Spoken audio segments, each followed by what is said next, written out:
Hi, Brian Parker again with another exciting video.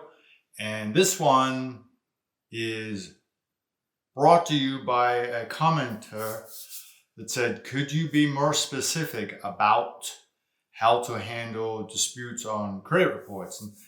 And that's a big thing. The laws keep changing, actually for the better, which is surprising because usually it's very business oriented, but a lot of the things that used to be listed on credit reports are no longer there. Like there are term or time limits on medical debts, depending on how much. I think that the amount is $500. Judgments recently were taken off, and I think that loosens credit up.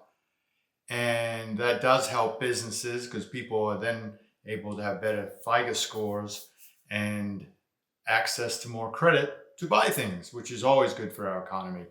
So Congress will meddle with things for the better, even if it's for the betterment of business. It accesses money for us. And as you have heard me talk about securitization in other videos, even securitization, as bad as it is for debt collectors, and will be, especially when I'm done teaching you, it's good for the economy because it loosens things up so that businesses get more money to give to us so that we can buy more things. It's a big circle. However, when the circle breaks and something goes wrong and something ends up on your credit report, then I'm here to tell you how to fix that. This is being brought under the auspices of entertainment, hardly today, information, definitely, education. This is a federal-based, this is gonna make everybody yawn, but it's a federal-based video today, federal law. Of which I am a very prevalent practicer, although I do a lot more state work today.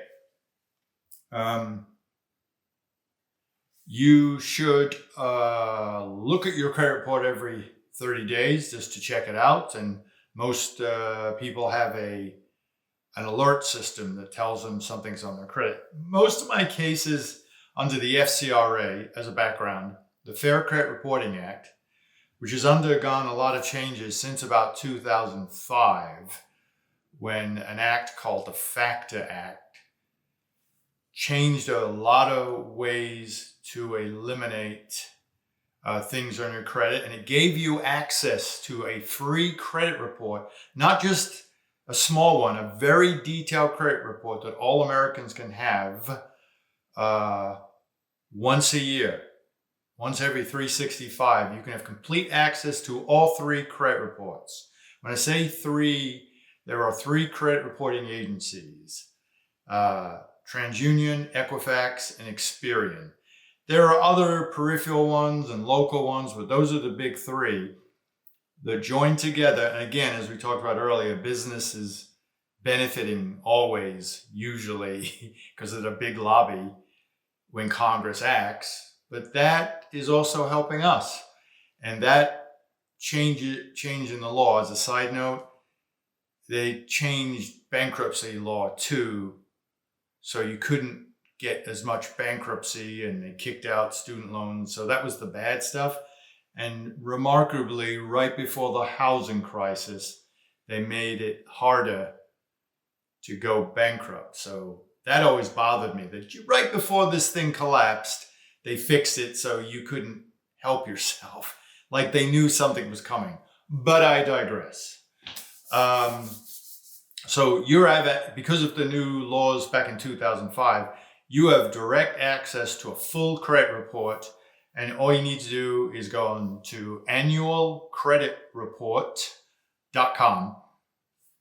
Always print it, always save it, especially if you're dealing with an attorney that's going to be handling stuff for you. I always ask clients to please send me the credit report, just the pages that you have credit reporting issues with, and circle the debt. Don't send me the 65 pages. Just send me the credit reporting that's done on your credit report that you have a problem with, and circle it, asterisk, whatever, and include the address. Whenever someone puts something in your credit report, they say who they are, they say the date the thing was opened. Actually, this could be fun today. Anyway, before we go any further, please like and subscribe. That helps me help you and other yous. The more I can do this, the more I can. You see, I'm not charging or anything. So this is something for free. And also collectionstopper.com podcast plus. So like and subscribe. I mentioned podcast plus, as I always do, because we're going to take a look at a dispute letter, my dispute letters, break it down for you. And right on Podcast Plus is a dispute letter, tons of them that you can conform to whatever your needs are. And I will explain it to you today. It'll be on the screen. I'll point out things. But it starts with the credit report, the listing of who's on your credit report.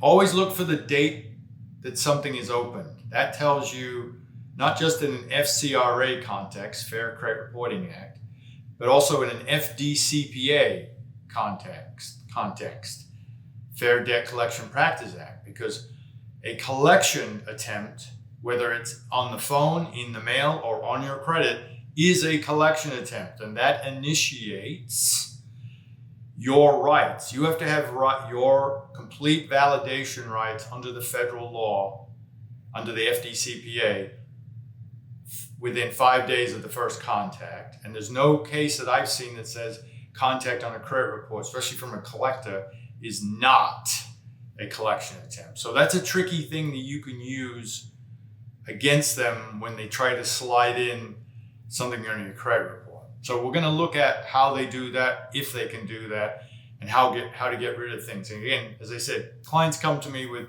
errors on their credit reports, or the big one, which is identity theft. What's identity theft? Someone used your personal information to go get cars or dental services or any kind of credit in your name.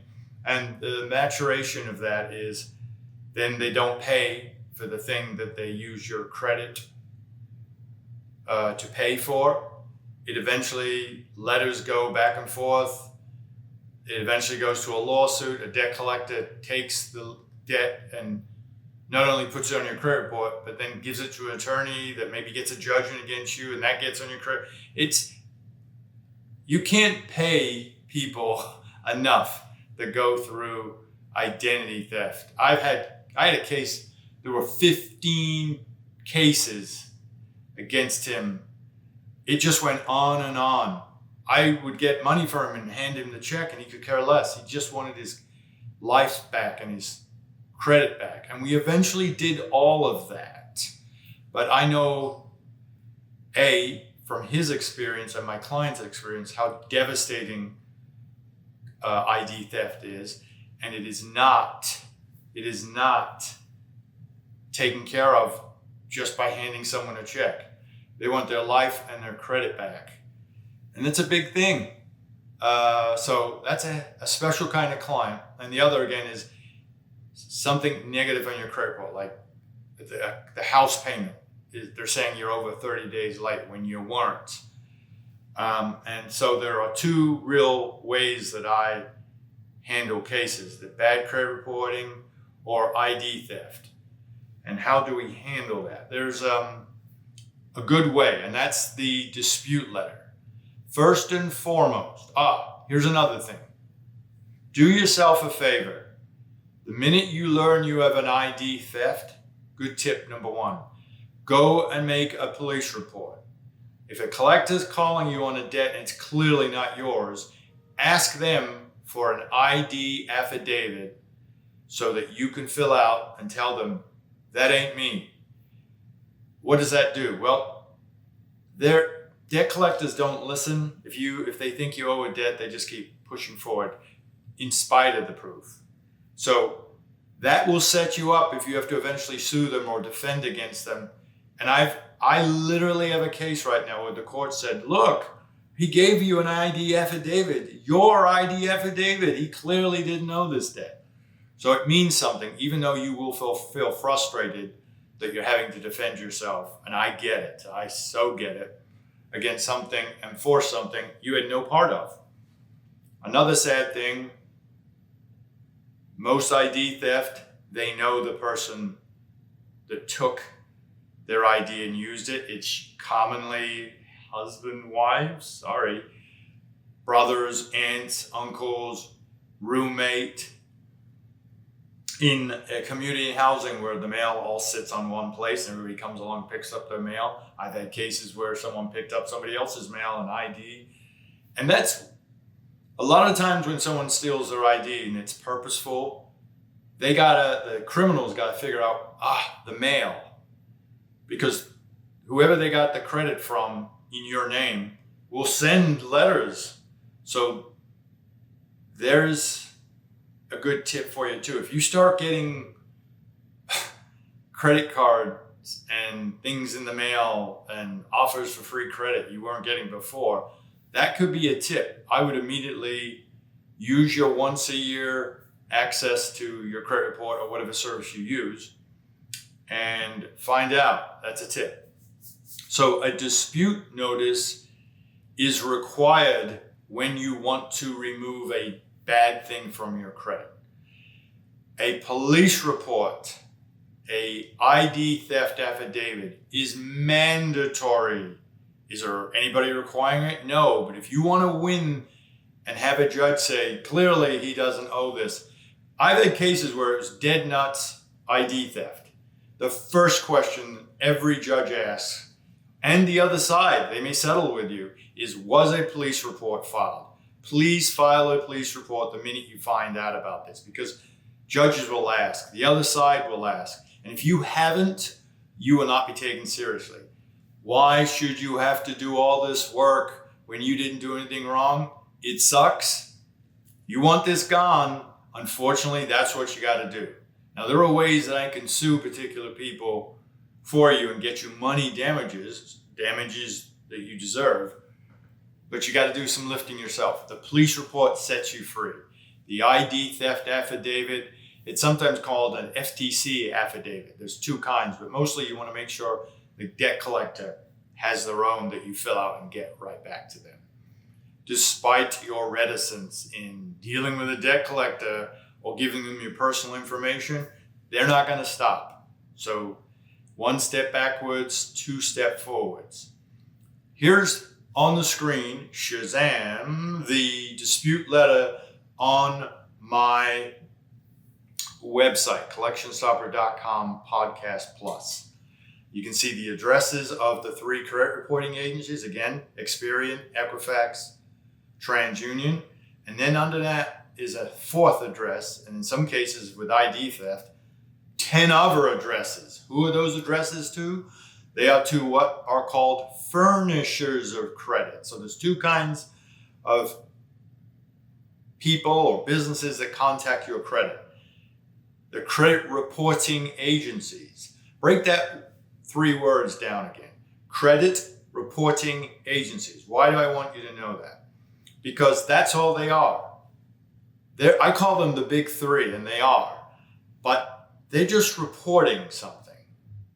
They're not creating stuff and handing out loans. Now, along with that reporting are requirements and duties to be accurate. And that's where shit hits the fan.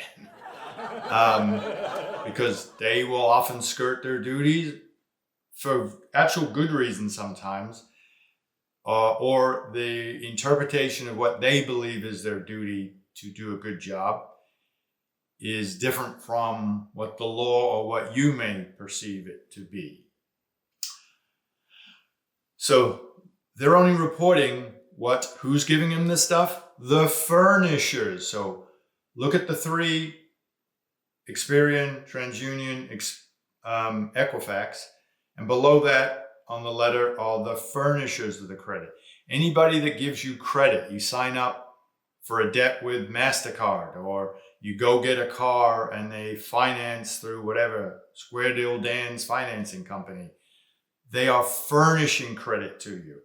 And it is looked upon as the credit reporting agencies versus the furnisher of the credit.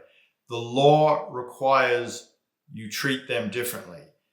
FCRA attorneys, they say, hey, I like doing furnisher cases. Or, hey, I like doing credit reporting. Most guys and gals that do FCRA work, they like the deep pockets of the big three because they have tons of money. If you're wondering how they make a living, it's subscription fees. All the furnishers pay them money to list credit reports and to have access to your credit report legally so that they can make a decision on offering you credit. It's symbiotic, but the credit reporting agencies are sometimes not what we think they are. Bring my hands down. And the name tells you everything you need to know. They are reporting agencies. All right.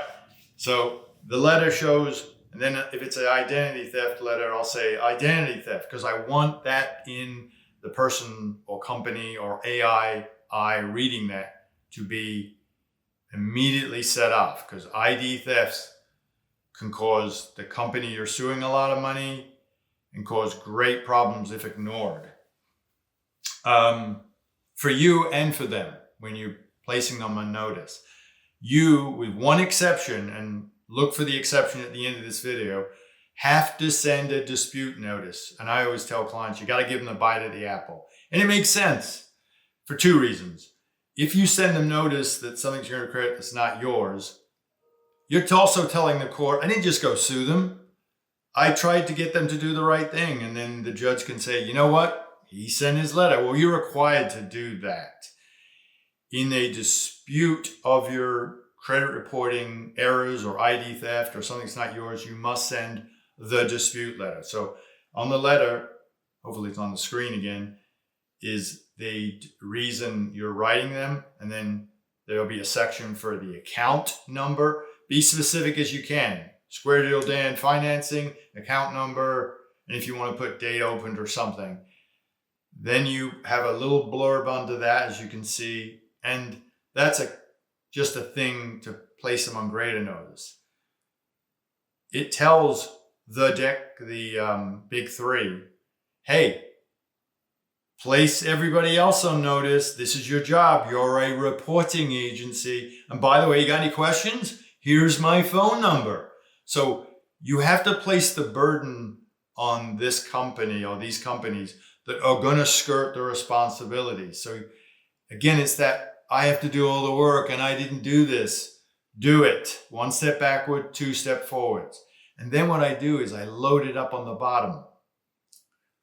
I believe in belt and suspenders when doing a dispute notice because clients will commonly get back a letter from one of the agencies saying, we're not going to do your dispute because you didn't give us enough information.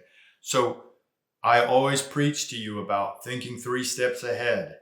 It's a chess match. Well, this is the case here. Stop them from having a reason to reject you. So I put, here's a copy of my ID. You can see that on the letter. Here's a copy of, here we go, the report page with the debt circled. I want you to investigate. And anything else that you want to throw in there. And I make sure it's CC'd or enclosed right here. So that you are loading them up with every reason why they can't reject you and do their freaking job. So once you've done that, you got 30 days, meaning they have 30 days to fix this. If they don't ask, and they can, for an extension of time to fix, investigate, the letter is actually not called a dispute letter. It's called a re-investigation letter, which always bothered me because I didn't ask you to do investigation previously, but whatever. It's called a re-investigation letter, but I call it a dispute letter. And they have 30 days to get back to you. If they want, they can ask for extension of time to get back to you. If they don't, and they don't do anything in 30 days, legally, technically, the law has to come off, even if it's yours. So you have scoundrel companies that were set up and I admit, I will be open about this. I'm not just going to crap all over the credit reporting agencies if they do anything wrong, but they get inundated by companies and people that send hundreds of dispute letters to start that 30 days. So one of those days will be 30-day requests will be ignored. Then it has to come off legally. So stuff like that has been fixed either through congressional changes or legally. There are cases that say, hey man, I know what you were doing. You gotta have a legitimate, reasonable reason for doing what you're doing. So that stuff, people got away with that for a while. That's being cleaned up. That law is there to help us all. It shouldn't be abused. And those abusers are taking away from the good people like you and I that are actually using the law for both business sake and our sake. So there's the letter, the reinvestigation, really called a dispute letter. How do you send it? This is where it really pisses people off. Send it certified, return receipt requested. So you get that green card back and they have to sign for it. Why does that piss people off? Because now they're, especially if you've got 10 people you got to send this to, now you're spending all this money and you didn't cause any of these problems. I know it pisses you off to do that. Please just do it. And this is, keep copies of every signed letter. I've got a space on my letter for you to sign. Don't just keep the Word document that doesn't have, it's just a Word document. It doesn't have anybody's signature. Because they can claim you just wrote that yesterday when you claimed that you'd already sent it 30 days ago. So the green card they're signing for it shows that they have no excuse. Here's when the 30 days started, and you keeping the actual signed letter is your friend. It's Exhibit 1 in all my lawsuits under the FCRA. So be a friend to yourself. I know it's a pain in the ass. You got to do all this work. But I'm just showing you like it is. If you want to beat these guys and get this stuff off your credit when you've done nothing wrong, you got to do a little bit of work. So remember we talked about furnishers versus the big three. These reinvestigation letters, if they go to a furnisher, the furnisher only has a duty to investigate and work this stuff out. The CRAs, the big three, don't have a duty. So I always tell my clients, even if you intend to just do a furniture case, meaning you're not going to include the big three in your lawsuit, include the big three in your dispute letter. You can see in my letter. So no matter what, because it triggers not only the furnisher's duties, but also the CRA duties. Get some free duties. They may say stupid things or admissions. A common thing that helps you win a case is where, and this goes to the heart of what they're supposed to reinvestigate. They're supposed to, when they receive a letter, the big three, contact the furnisher and say, hey, what's up with this? And then the furnisher is supposed to do an investigation, report those back to the big three, and then that's what is reported. A confirmation that this is a true debt or a deletion. And where the arguments occur is the big three will go, hey, we asked them and they didn't tell us. And the furnisher says, no, I told them, they didn't report it the way we did. So it does promote finger pointing, but the duties of all four of those entities, the big three and the furnisher, are so much better for you in overcoming the possibility that people are going to be pointing fingers to avoid liability. Just do it. Send a paper trail, keep a paper trail, register by mail. That's my key tip. Keep copies of everything. So when you're loading up that letter, have a copy of your ID so there's no question it's you. Have a copy of the certified letter, the credit reporting letter with the circles, arrows. Have whatever you're sending copies in each letter. It is a pain, but it will do you wonders. So a furnisher liability is a case on its own. You must also notify them, obviously, with a reinvestigation letter. And then the liability of the CRA, again, is triggered by the re-investigation that you want to include. So either one, whoever you're yelling at and sending letters to, send it to all. Let them deal with it. It's better for you. You're better protected. They are required at that point, as I said, within 30 days of notifying you. Maybe they're working on it, but the resolution. They have 5 days to contact the furnisher to say, hey, he's complaining you put this on his debt. They got 5 days. They have to have proof they've done all that. That's litigation too, if it has to go that far. You want to put on that letter, as I said, it's all about the letter and keeping the letter and copying the letter. Make sure if it's an ID theft letter, attach the police report and say the police report's enclosed. There's no excuse when you load the letter up for them to say we didn't have enough information, which they want to do to avoid both helping you and the liability thereof. The issue or requirements here are they have to show reasonable procedures and maintenance of a system that properly takes care of you, takes care of your dispute, or they are they're liable to be, under the Fair Credit Reporting Act, they are liable to you for starting at $1,000 as far as strict liability or damages. Of the two, FDCPA and FCRA, FCRA has the most damages. I've seen cases in the millions just where the person sent a dispute letter and it was affirmed or confirmed as opposed to deleted. So the person sent another letter, which you can't keep doing unless you've got a good reason. And I believe a good reason is, hey, look, I just presented you proof, clearly not mine. And there are cases where they sent 5 dispute notices. That's hundreds of thousands of dollars for the consumer. Seriously, if the credit reporting has caused horrible damages, and it usually does. As I said, later on, there's going to be a real cool claim that you can make, but you have to show damages. The Supreme Court, I think with an eye to these kind of cases for business, the 3 new judges are all business oriented because they're pro-business.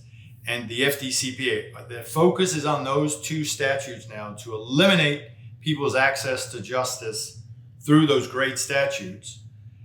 And real quick, they are strict liability statutes, meaning you can just show a violation of either one and you don't have to show damages, how it hurt you, to be eligible for $1,000 plus your attorney fees and costs.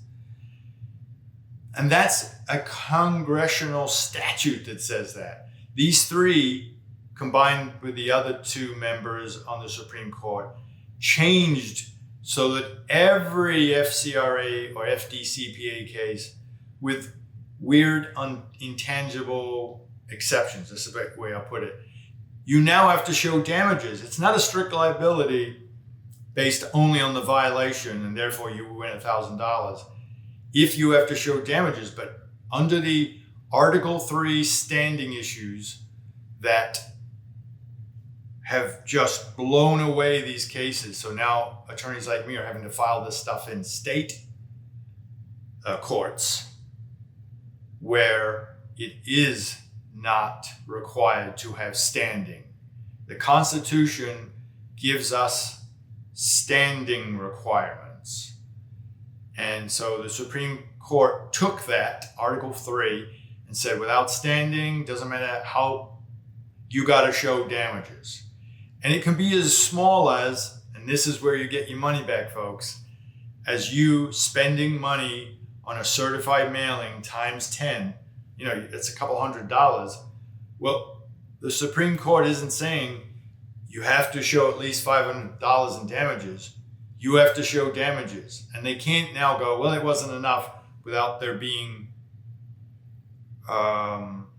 some hard and fast rule that they uphold of a certain amount. So the money you spend, unfortunately, that you're pissed about, sending everybody all these letters once, twice, 3 times, will serve you well, and serve you as far as this new requirement the Supreme Court has put on these cases, that there be damages proven or shown. And you must allege those in the lawsuit. I'm getting into the weeds here. But to establish liability, generally, a plaintiff must show that the consumer report contained inaccurate information, and that's why you send that letter, and they showed that consumer report to a third party. The inaccuracy was a result of their unreasonable procedures and refusal to fix when given proper notice. And there were damages. Again, have damages. What does that mean? Show money spent. You can even show I had to pay an attorney. That's damages spent. There's case law. I've read it. I've used it. It works. And this is what we're having to do as attorneys nowadays. We've got a new thing in front of us. We got this great client and they're in bad shape and they're suffering, but you got to show the damages. You can see the bad guy doing bad things, but if there's no damages written and proven, you're not going to be in federal court where you want to be, because the FDCPA and the FCRA are federal statutes. There's this cool thing that I like with the belt and suspenders approach. You can hear me saying, do this and do this. I know it sucks, but pay this and do this. That's belt and suspenders. You're wearing a belt, you're following the law. I add suspenders. You don't need suspenders if you're wearing a belt, unless it's an accessory like glasses without real lenses. That's an accessory item. Have the accessory item in this case. And so this next thing I'm going to show you as I wrap this up, I told you there are 2 kinds of cases. There's the dispute notice or re-investigation cases, and then there's 2 separate defendants, the big 3 or the furniture of credit, which both have separate laws and ways to sue and outcomes. And there are 2 types of actually FCRA attorneys. There's a furniture cases and there's the big 3 cases type attorney. But this next one is a little unspoken about or rarely used, which I love. I love, that's where I live, is that type of stuff.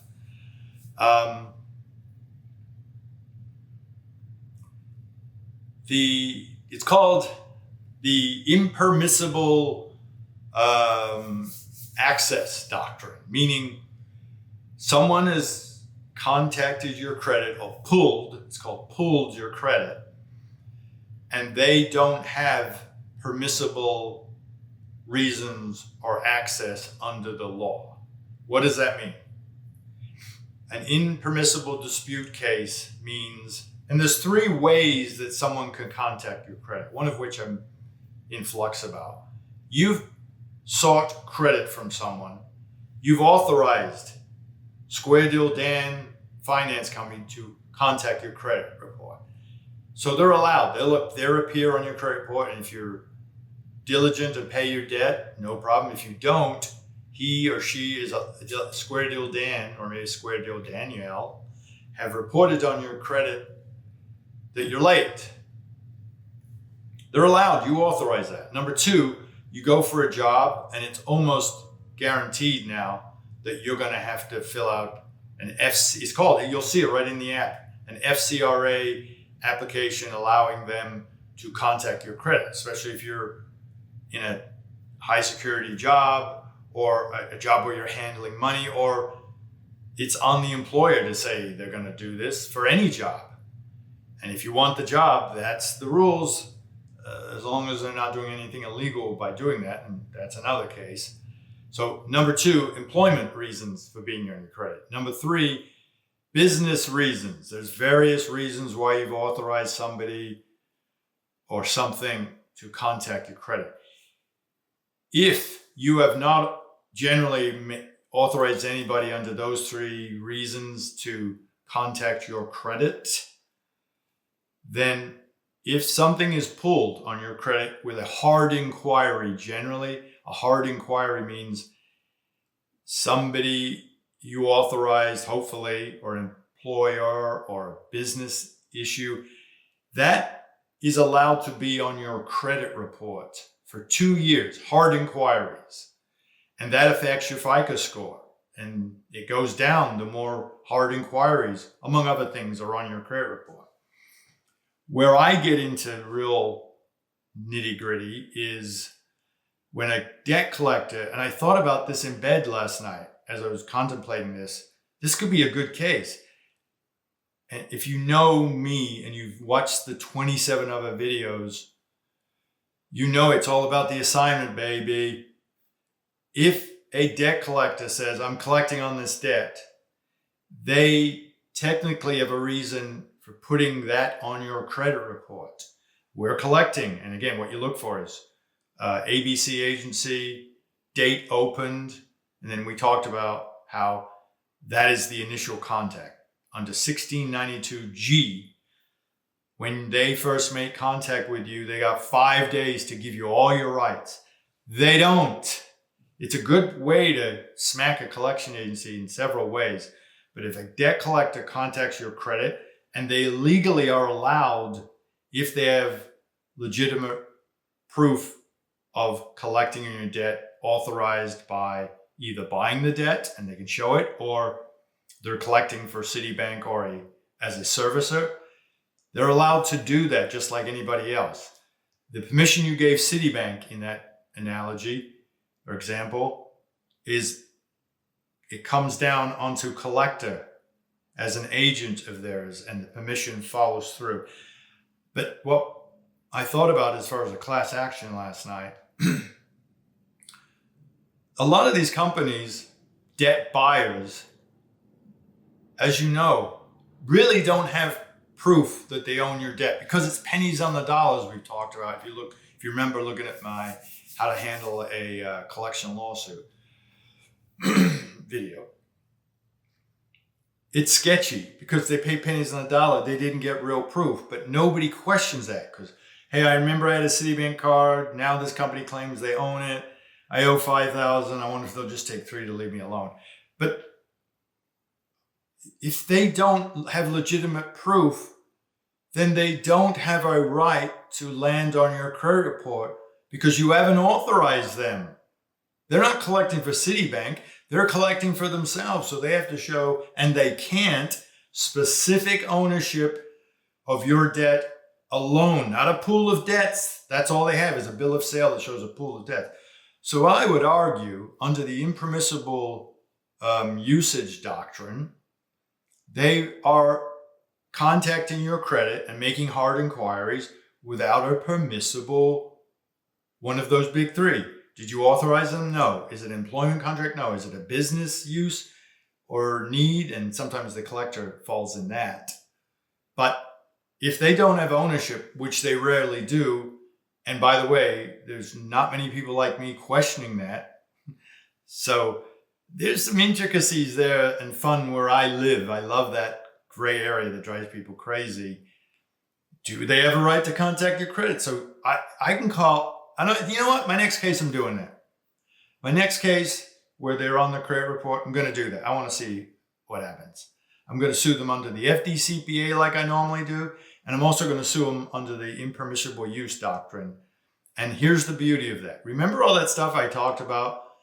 You have to give them a fair bite of the apple. Show the dispute and the intricacies of showing that dispute. The impermissible use doctrine does not require you to place them on notice because they don't have a right to be there if it's an allegation of impermissible use. So therefore, they don't have a right. And I'm not sure if this is the reason, but they don't have a right to request that you follow the law. their impermissible use is not legal, so they can't ask for you to follow a law that does not apply to illegality. I hope that makes sense. So I think I'm going to sue them.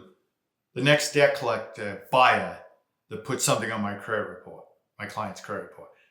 I think I'm right. And thank you for helping me process this. I was recently seeing this girl, and every major decision I had asked her to make, she go, well, I need to process. Annoying as bleep. Everybody has a right to process, right? But she would take days.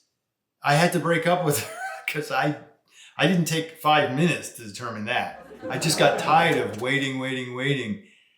It may be the fact that she does need to process, and we all do, and it's a method that men don't, I guess, follow and should. But I'm not letting anybody think and process things when it comes to breaking the law against my clients.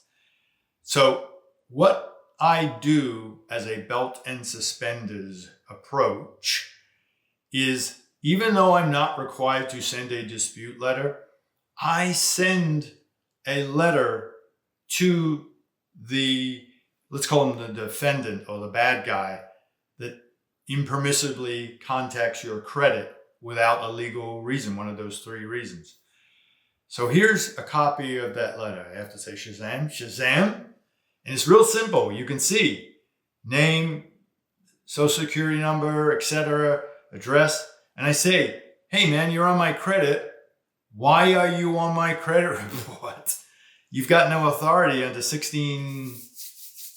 81, maybe F, B, I think. So what's your permissible purpose? Look at the letter. That's a great little letter. You don't have to do that. But if I can show a judge that even though I didn't have to do that, Your Honor, I didn't just come running into court, I gave them a chance to explain themselves. I have never had one company explain themselves. Now, what they might do is say, oh, this is a dispute letter, even though it's not, because you're not asking for a reinvestigation. And then they'll maybe wait 30 days and send you whatever they're investigating. None of that is applicable, just as you aren't required to send this thing. But if a judge sees that you didn't just run into court and you're trying to avoid a lawsuit, that they're going to ignore that letter. It's a benefit to you. It's belt and suspenders. You're not required to do that, but do it. 1 step backwards, 2 steps forward. Parker knows a thing or two. I've done this enough and made a lot of mistakes for you. All are required to follow observable, reasonable procedures. What is reasonable? Is it subjective? Is it objective? It depends. There's a couple of good cases that speak. The Johnson case, I think it's against MBNA, talks in terms of what is a reasonable procedure that we have to ask them to uphold when listing something that we believe is inaccurate. That's an older case. I think it's still good. But I don't think that you have to have something that you know not to be correct, that you've disputed, that you've shown isn't correct, still on your credit report. So you have a right to sue once you've done the dispute letter in reinvestigation or ID theft cases. You don't have to send any of that stuff in a permissible purpose case. I do. Have it certified. Remember what I said? Keep a paper trail, register by mail. All right, so today's purpose was to familiarize you with the background of dispute letters under the FCRA. There is an FDCPA connotation and a good one for you. If they're contacting you credit and they're either debt collectors or debt buyers that have sketchy ownership proof, there's an issue. But also if they just contact you credit, and this happens, but don't send you the letters they're supposed to send you, or are calling you and going, hey, we're debt collectors, blah, blah, blah, blah, blah, blah, where's the money? but still haven't sent you that 5-day letter. I call it the 5-day letter. It's a 1692G notice, or what's called a dunning letter. That has to be sent after the first contact within 5 days of you. And your credit is you. That is you. So contacting your credit is contacting you. So under the FDCPA, they have to give you your rights. They don't. As a belt and suspenders move, I will have my client send a letter going, hey, you contacted my credit and you didn't send me my validation rights. Guess what they're going to do? Are they going to get right on that? No, they're going to ignore it because their mechanism machine isn't set up for that. Well, it's set up for you because now that same machine that can crush you, you're taking advantage of. And you can show the judge or whomever's making an assessment of your case, I tried to work this out and I asked for my rights and they violated the law. Because, by the way, once you ask for a validation attempt, the law specifically says under 1692GB, thou shalt cease and desist from further collection attempts, which they will ignore because they're going to ignore the letter you sent. So there's fruit there for you to smack them and make them pay. They got no problem hurting you for their devious purposes. Remember, they're attaching your credit and contacting your credit, not because they're good citizens, because they know, let's say you're refinancing. You're about to refinance and get the check, and then the mortgage company, and I know this has happened to a lot of you, hey, we just discovered a collection attempt. Well, again, that's for it with problems too. Some people put stuff on a credit report when they aren't owed the debt, but they know you'll just pay to get this mortgage finance. So that causes you great issues and problems. So smack them back. So that's the FDCPA connotation to this video. The FCRA gives you duties and rights. But always remember belt and suspenders. Always remember keep a paper trail, register by mail. Always remember to subscribe and like so I can help others. And lastly, go to Podcast Plus on collectionstarboard.com. Every kind of dispute letter. Let's say you've got a ID theft. There'll be something on there that says ID theft, blah, blah, blah, telling you the address is right there. You don't have to go do the research. I've done it.